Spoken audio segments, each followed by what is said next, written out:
You've seen it 100 times. Moonlight pours in through the windows. Maria and the captain are standing inches apart, their voices soft, their eyes locked. It's the moment they finally admit what we've known all along. They're in love. The camera glides. The lights glow. The music swells.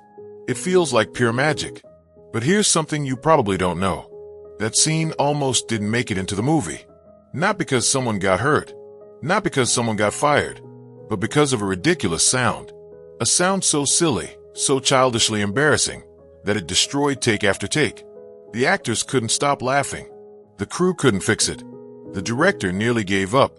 The studio lost thousands of dollars trying to solve it. In the end, they didn't. They just covered it up. For decades, no one was allowed to mention what really happened in that glowing gazebo. Not the stars. Not the crew. Not even the director. The story was buried so deep, most people on set stopped talking about it altogether. Until one day, years later, Julie Andrews let the truth slip on live television. Her confession was simple and completely absurd. Every time she and Christopher Plummer leaned in for a kiss, the overhead lights made a sound. Not just any sound. A loud, sloppy, echoing raspberry. Over and over again. Every time she whispered, "I love you," the lights answered with a giant fart. At first, everyone laughed. Then they tried again. Same thing. Over 20 takes were ruined. No one could keep a straight face. They were supposed to be filming a romantic breakthrough. Instead, it felt like a schoolyard prank. The lights, called carbon arcs, were powerful but unstable.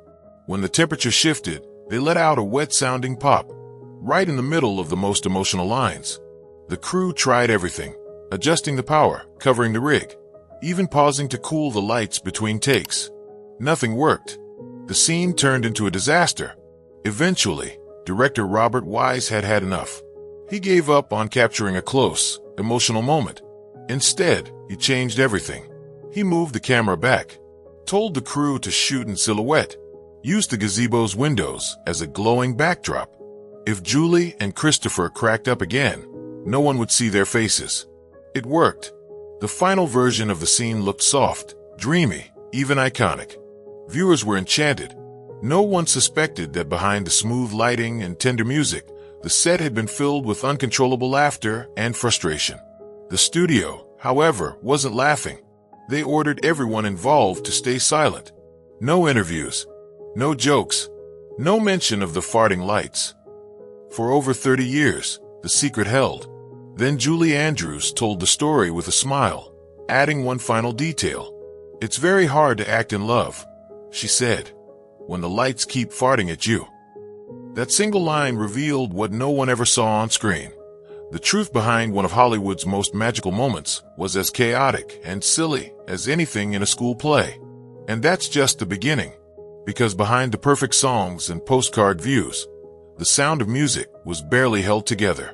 What came out was a classic. What happened during filming? That was a mess. Before the Hills were alive with anything, before Julie twirled and sang, the story of the Von Trapp family had already been told, but not in Hollywood. In 1956, a German film producer adapted Maria Von Trapp's memoir into two small, clumsy movies. They were low budget, full of awkward performances and simple sets. But in post-war Germany and much of Europe, they were a hit. People loved them. The story of a strict widower, a cheerful governess, and a family escaping the Nazis was uplifting at a time when Europe needed hope. America, however, didn't care. To U.S. studios, these German-language films were stiff and sentimental. One executive bluntly called them Sunday school propaganda with better lighting. There was no appetite for the story. It felt too clean, too obvious, too foreign. That is, until Vincent J. Donahue entered the picture. He was a respected Broadway director with a keen eye for stories that could move audiences. Paramount had sent him to Europe to look for possible film ideas. He watched the German Von Trapp films and agreed they weren't good. But something about the story stayed with him. He went back to New York and did something unexpected. Instead of pushing it as a movie, he pitched it as a stage musical. And not just any musical, one written for Mary Martin, the queen of Broadway at the time. That pitch changed everything. But there was a problem. Maria von Trapp had already sold the film rights. She was thousands of miles away, deep in Papua New Guinea, doing missionary work. She wasn't chasing fame. She wasn't even thinking about movies. When letters arrived from Mary Martin's team asking for a blessing, she tore them up without reading them. It wasn't personal. She simply didn't care about show business anymore. When she finally returned to the U.S., she was greeted at the dock by Mary Martin's husband, along with 2 tickets to Annie Get Your Gun. Maria was flattered. She enjoyed the show. But when they brought up her story, she broke the news. She had already signed away the rights years earlier for a modest $9,000. That's about $104,000 in today's money. Still, Maria told them, "You're welcome to give it your best shot." And they did. Rodgers and Hammerstein came on board to write the music. Mary Martin would star. The show would open on Broadway in 1959 under the title The Sound of Music. What followed was a wave of applause, ticket sales, and glowing reviews. Audiences couldn't get enough. The show ran for years and made millions. Maria von Trapp was proud, but left out. She was the inspiration, but she didn't write the songs, choose the cast, or even have a voice in how the story was told. She would later admit the Broadway version didn't feel like her life anymore. It was too neat, too bright, but she accepted it. Her family story had become something bigger than herself, and soon it was about to become even bigger when Hollywood finally came knocking. When it came time to cast Maria for the film version of The Sound of Music, there was one obvious choice: Julie Andrews. At least, that's how it seems now. Back then, things weren't so clear. Julie Andrews had already proven her talent on the Broadway stage, starring as Eliza Doolittle in My Fair Lady. Audiences adored her. Critics raved. She had the voice, the charm, and the stage presence to carry a show. But when the movie version of My Fair Lady was being made, the studio didn't want her. They gave the role to Audrey Hepburn instead. Why? Executives claimed Julie was too plain for the big screen. They didn't think she had the right look for film. It was a painful rejection. Julie had built Eliza from the ground up. Now someone else was reaping the rewards. She was heartbroken, but not for long. Soon after, Walt Disney came calling. He offered her the lead in Mary Poppins. She accepted, not knowing it would become a career-changing role. While filming Mary Poppins, director Robert Wise, who had just signed on to direct The Sound of Music, watched some early footage of her. There she was, floating through the sky, perfectly in control, full of warmth and energy. That was all he needed to see. Wise turned to his screenwriter and said, "We need to sign her today." Julie was offered the role of Maria on the spot. Her contract was simple: a flat $225,000 fee. No royalties. No share of the film's future earnings. At the time, she was just happy to work. It would turn out to be one of the worst financial deals in movie history. The Sound of Music would go on to earn hundreds of millions. Julie's paycheck never changed. Meanwhile, Mary Martin, the stage Maria, walked away with over $8 million thanks to a better contract. Still, Julie's career exploded. She won an Oscar for Mary Poppins. And when she stood on stage to accept the award, she gave a sly smile and thanked the man who had rejected her for My Fair Lady. "Thank you, Mr. Jack Warner." It was sweet. It was sharp. It was well-deserved. But even with Julie locked in as Maria, the film wasn't complete. The role of Captain Von Trapp was still a mystery, and finding the right actor to play him would be even more difficult. What followed was a casting nightmare, filled with rewrites, walkouts, and an actor who wanted nothing to do with the movie, until he realized he could change it. The stage was almost set. But the next piece of the puzzle? That was going to be a battle. Casting the role of Captain Von Trapp wasn't just hard. It was nearly impossible. On paper, the character was perfect, tall, noble, strict but soft underneath. A grieving widower who rediscovers love through music and family. The kind of role any actor would dream of. But when the script made its way to Christopher Plummer, he wasn't impressed. He didn't just dislike the role, he hated it. He called Captain Von Trapp a cardboard figure, and later described him as a wet blanket in a sea of syrup. To Plummer, the character was boring, stiff, and overly sentimental. He didn't want to play a father who spent most of the film surrounded by singing children. So he said no. More than once. The studio scrambled. They started looking at other big names. Sean Connery was considered, but his James Bond image didn't quite fit. Richard Burton passed. Bing Crosby was discussed, but he seemed too old school. No one quite fit the part. Meanwhile, Plummer kept turning down offers. Finally, director Robert Wise flew to London to speak with him in person. He made a deal. If Plummer took the role, he could change it, rewrite lines, add depth, adjust the tone, even ask for his own song, if it helped him connect to the character. Reluctantly, Plummer agreed, but almost immediately he regretted it. The script still felt cheesy to him. The songs felt too cheerful. He rolled his eyes at the endless scenes of children running through fields. The whole production felt too clean, too wholesome. Behind the scenes, he made fun of the movie constantly. He nicknamed it the sound of mucus and joked that the hardest part wasn't the acting. It was pretending to care. Off camera, things got worse. The shoot dragged on for months. He started drinking heavily, sometimes arriving on set with a hangover or tipsy. During one of the most emotional scenes, when the Von Trapp family sings Edelweiss at the festival, Plummer was reportedly drunk. He later admitted he barely remembers filming it. And yet, you'd never know. On screen, he was calm, steady, and deeply believable. He delivered a performance that millions would fall in love with. But the singing? That wasn't all him. While Plummer sang some parts, the trickier vocals were dubbed by a professional singer. To this day, many fans don't realize it. His voice blends so well, it feels seamless. But like many things in The Sound of Music, the truth was carefully hidden behind the illusion. Despite all his complaints, Plummer showed up. He hit his marks. He gave the film exactly what it needed. And in time, he softened just a little. Years later, after decades of sarcasm and jokes, he admitted the movie had worked, that it was moving, that it had meant something to people. It seduced me in the end, he said.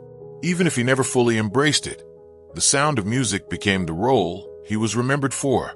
But not everything was so graceful. Because while the cameras rolled and the music played, chaos was building behind the scenes. And in the next scene, the most romantic one in the whole film, the magic nearly fell apart entirely. Again, it was supposed to be the most romantic scene in the entire film. Maria and the captain finally confess their love inside a softly lit gazebo. The windows glow behind them.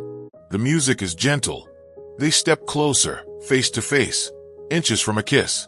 It's the turning point where everything changes. But filming it? That was a disaster. The problem wasn't the actors, or the script, or the setting. It was the lights. Massive, powerful carbon arc lights were used to create that warm, magical glow inside the gazebo. These were common in film at the time, strong, bright, and hot. But they had a flaw. They made noise. And not just any noise.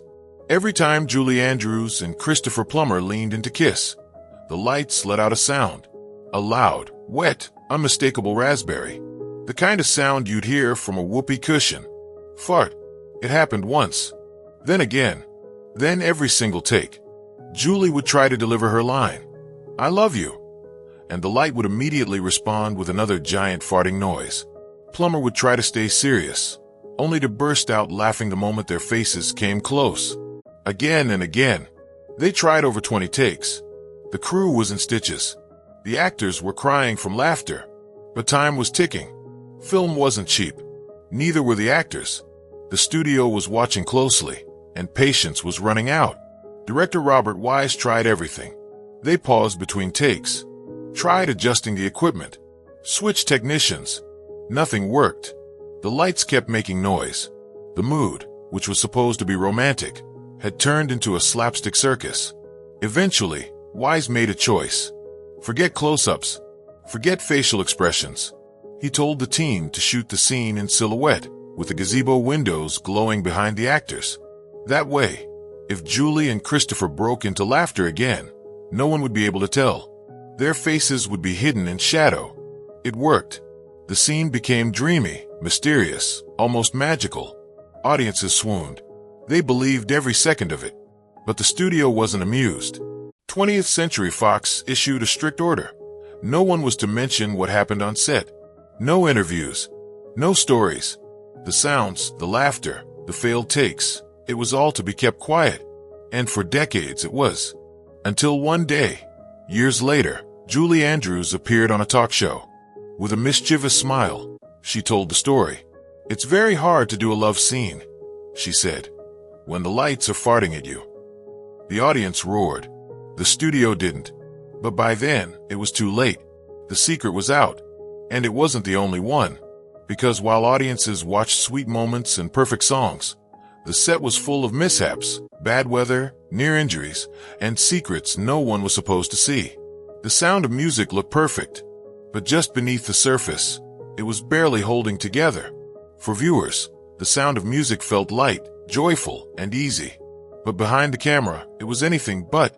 The production faced constant setbacks, injuries, exhaustion, bad weather, and accidents that could have been deadly. Almost every cheerful scene you remember had something painful happening just out of frame. Let's start with little Gretel. 5-year-old Kim Carruth was adorable on screen. The youngest Von Trapp child, all smiles and curls. But during the scene where the family's boat tips over in the lake, the cast learned something critical right before filming. Kim couldn't swim.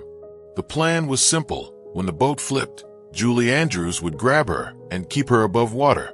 But when the boat capsized, Julie fell in the opposite direction. Kim slipped under the water twice before another actor dove in and pulled her out.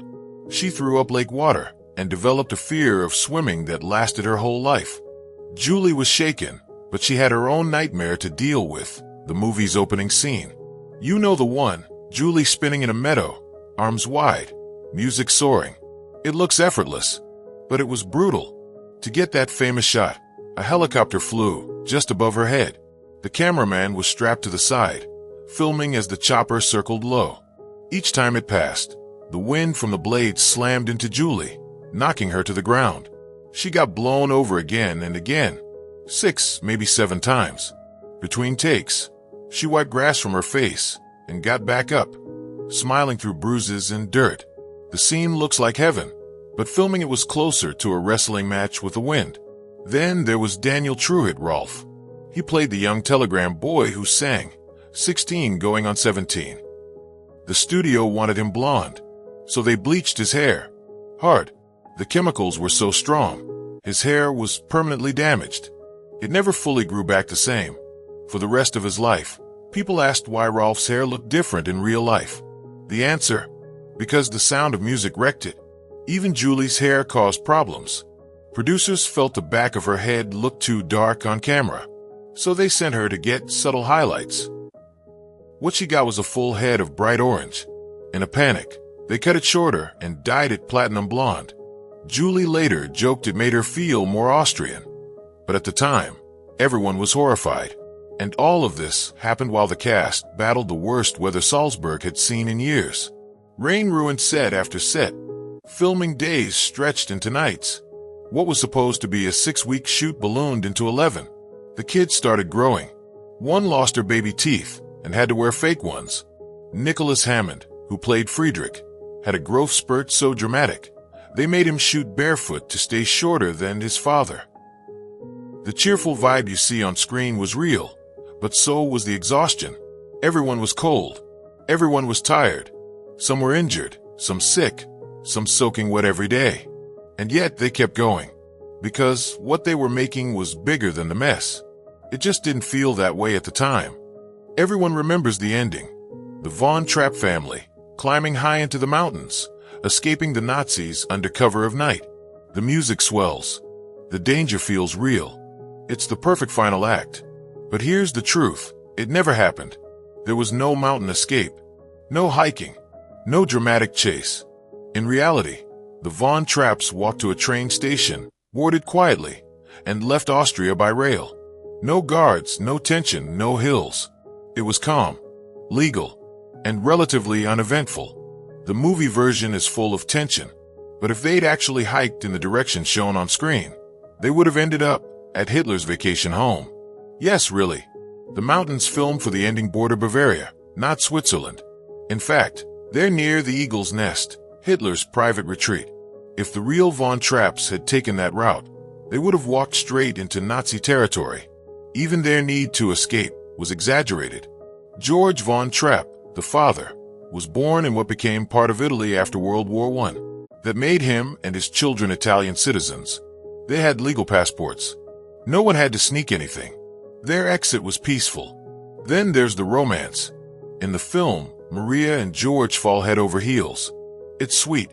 It's simple. It's romantic. The truth. Far less dreamy.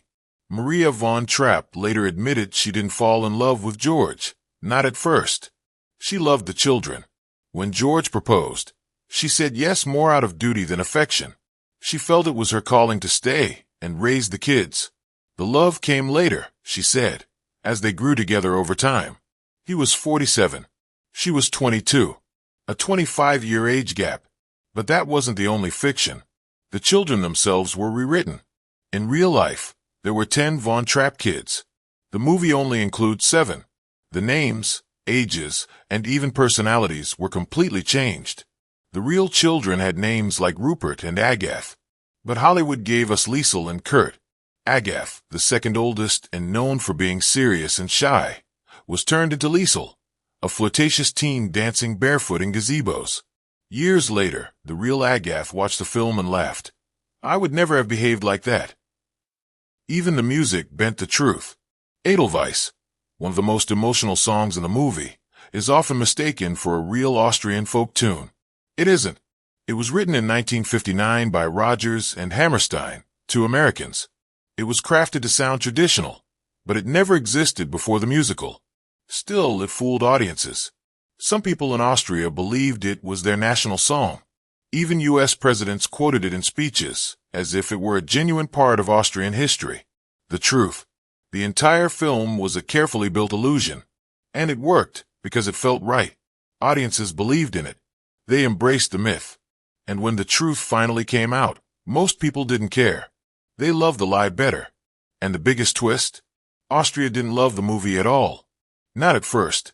That, too, was a story worth uncovering. In America, The Sound of Music was a miracle. Families packed theaters. Audiences wept. It became a cultural treasure almost overnight. But in Austria, the country where it was set, people weren't impressed. In fact, they didn't like it at all. Austrians watched the movie and saw something that felt fake. Too clean. Too cheerful. Too far from the reality they remembered.